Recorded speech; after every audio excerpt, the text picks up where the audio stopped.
Yes,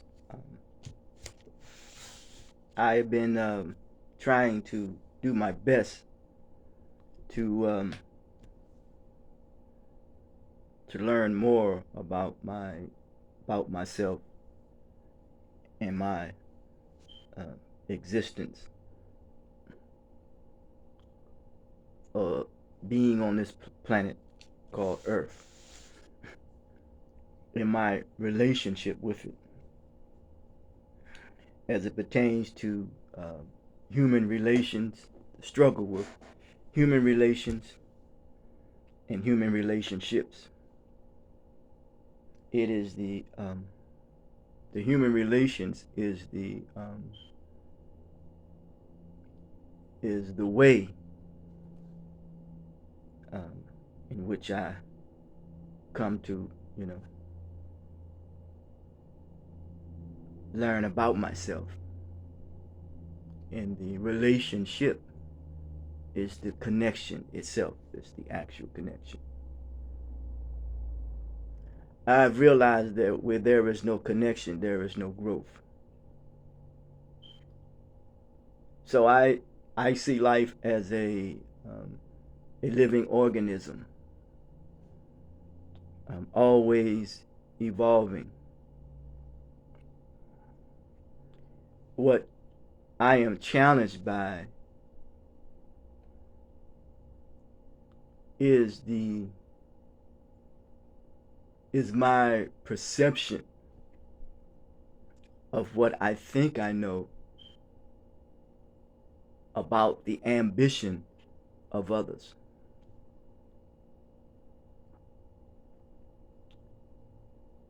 When I see people um, and come to interact with them and know them at a certain level, I see that I'm seeing that maybe now that they have lost ambition. For example, you can raise your children. It could be your ambition, and then you say you have raised your children, so you don't have to raise no more children anymore, and then you can live life um, frivolously, without any structure or limitations. And not to mention any, not any, but your morals and your values are due to living one life with a lack of ambition and without any limitation. They are diminishing. They are not as important as they once were. They are at least important as they once were when you were had a child, or when one even gets a higher degree of education. He or she just becomes satisfied, stop, um, at that point that they have arrived. But remember that I am challenged by the perception of what I see. It don't necessarily mean that it is so. But it's a human tendency, and dealing with human relations and human relationships, the way one connect in the actual connection itself. It starts off by infancy, uh, childhood, um, adolescence, and in maturity. Um, the yearn, the the spiritual yearning for learning, the need to provide a structure, provisions of a structure. The need to leave a mark and a need to connect with others.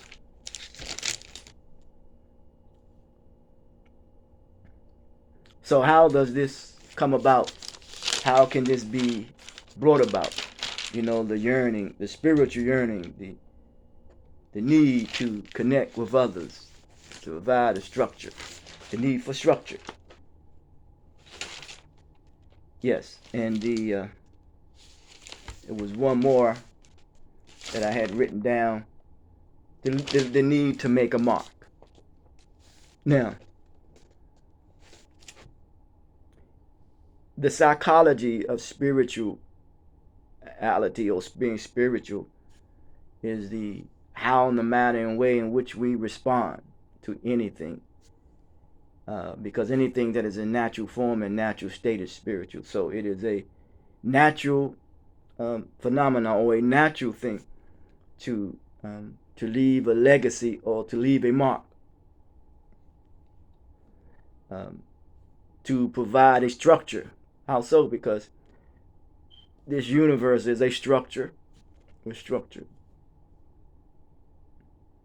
And it leaves a mark. It has connections. The water, the oceans connect with the earth. There is a line of demarcation. And anything that remains in natural form and natural state is spiritual. So this whole plane of existence or this universe is spiritual. It's natural. What is challenging, though, another point challenge, is the influence of this creation and the influence of the culture. And I say culture is necessary, but it's not sufficient. It helps you find your bearings. And linguistically, before there's culture, there's agriculture. The way of dealing with human relations, how we connect, and as opposed to the actual connection of human relationships and how they are established. So it's establishment then.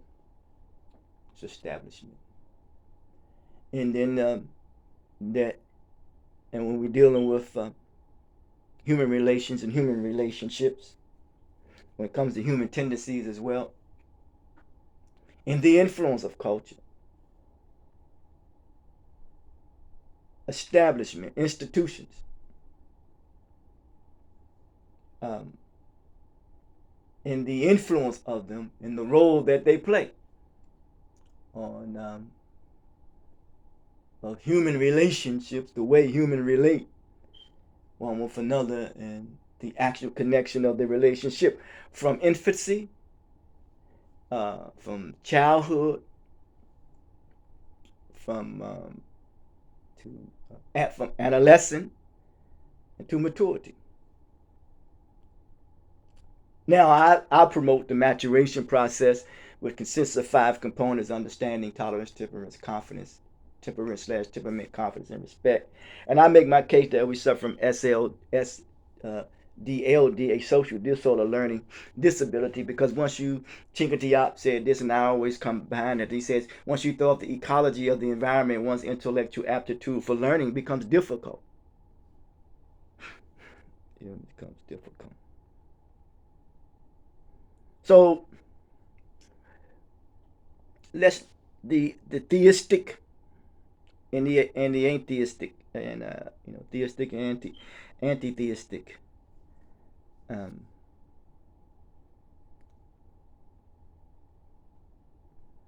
conceptually speaking, if I may use that. In conceptually speaking, we deal with that which is figuratively, and that which is literally. And some would say humanity would be driven by ideas.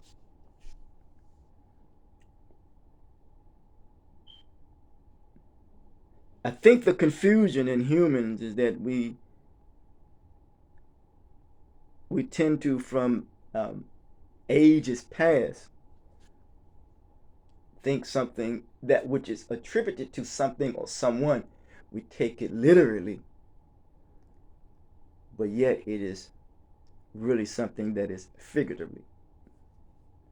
Because anything that is figuratively figment of one's imagination, they are figuring out something that they are presently confronted with, and it becomes difficult for them to deal with this reality, so they will reference something in the past. It's just a human tendency. So, but I'm going beyond race, class, gender, religion, economics, education, and politics. So the influence of the institutions and establishment,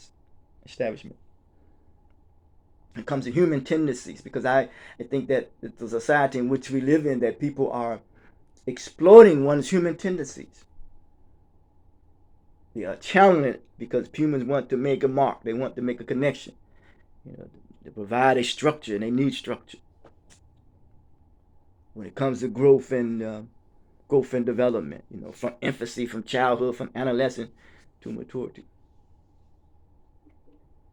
In merging the theistic approach and the anti-theistic approach, that the influence, or that which have influence, personal influence, even though people say personal is theistic,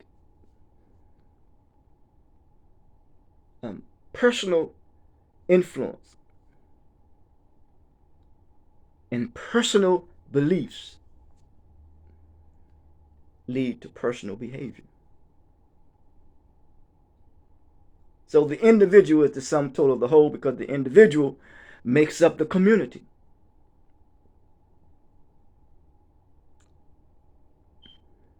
So it is, when it comes to human relations, forming human relations in the manner of way, and human beliefs, and the need to make a mark, the need to provide structure, and a yearning for spiritual understanding, we have to deal with the cultural influence and the personal beliefs that leads to personal behavior. That's the psychology. And the study of the associated with the soul that is housed in this physical body. It is a yearning to help provide structure, to leave a mark, to connect. So as we do that, we learn from each other. And when it comes to orientation, human tendencies, order, exploration, communication, activity, manipulation, work, repetition, exactness, abstraction, self-profession. Because we learn to build something. What we're building on, I think the material that is given to us is our character. We're building on our humanity. But to build something, any child wants to build something within himself, which enables him or her or himself to form a relationship with himself in relation to his or her surroundings. But doing so with this understanding that will serve as a benefit for him or her the rest of their lives.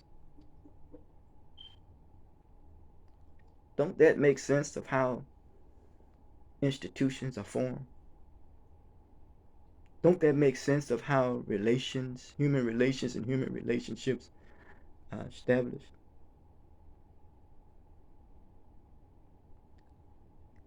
Human tendencies, as defined, are unchanging individual.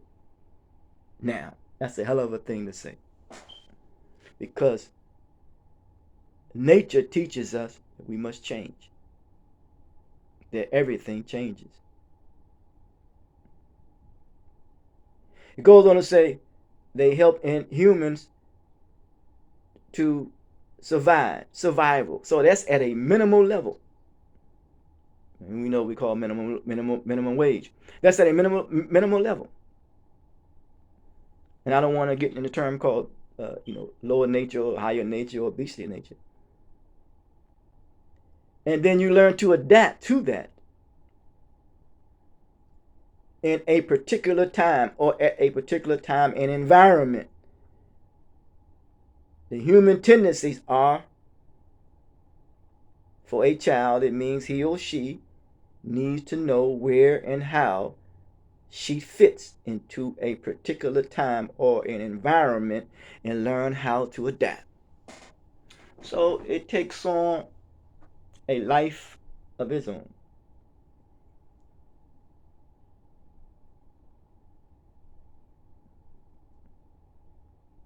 Because people are trying to find a place of belonging.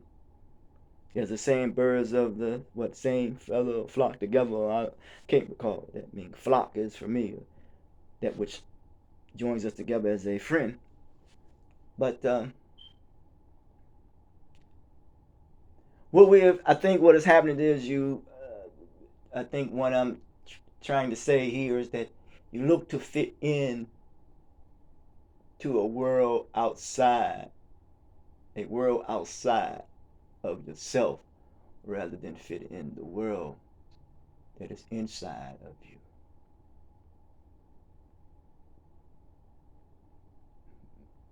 Be what it says, live in the world but not of the world. I'm talking about this. Is that external or existential or external therapy rather than internal clarity? I could challenge this definition, especially the unchanging. But can you change then? Or can human tendencies be changed?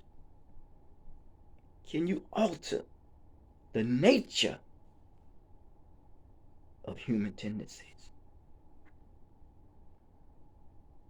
To leave a mark, to make a connection, to provide structure, to yearn for spiritual understanding. Now that understanding comes consciousness. When there's understanding, when you have balance, understanding speaks clearly. Self-perfection, abstraction, exactness, repetition, work, manipulation, activity, communication, exploration, order, orientation. So it is in how one has been orientated.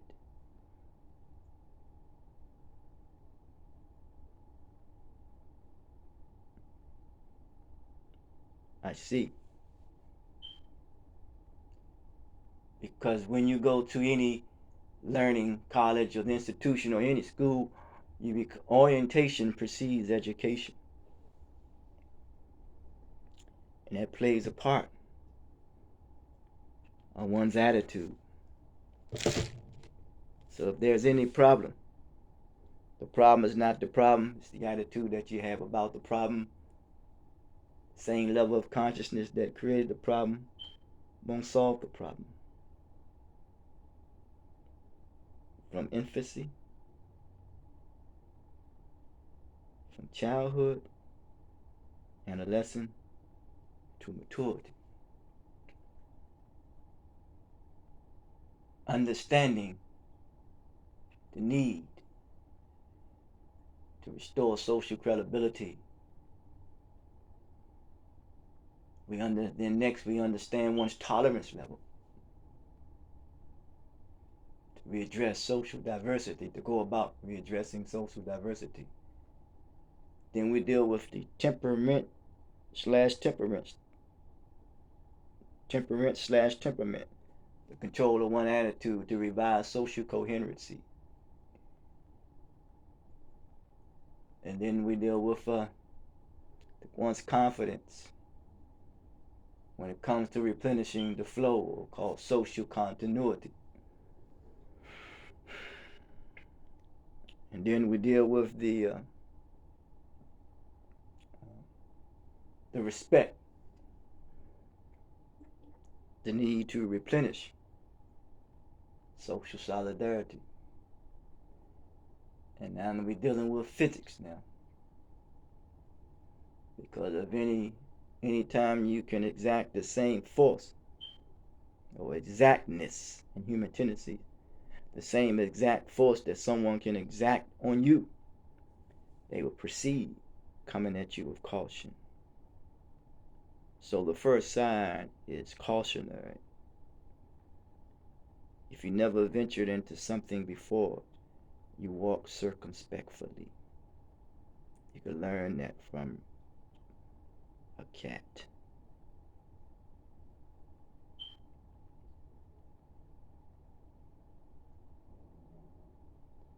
So may we proceed with caution in our human relations, forming human relations, and establishing human relationships, that we don't cause any more injury to each other. Because I realize that the injury, the hurt of the past, it carries over to the present, and therefore it affects one's future. Until next time, talk to you.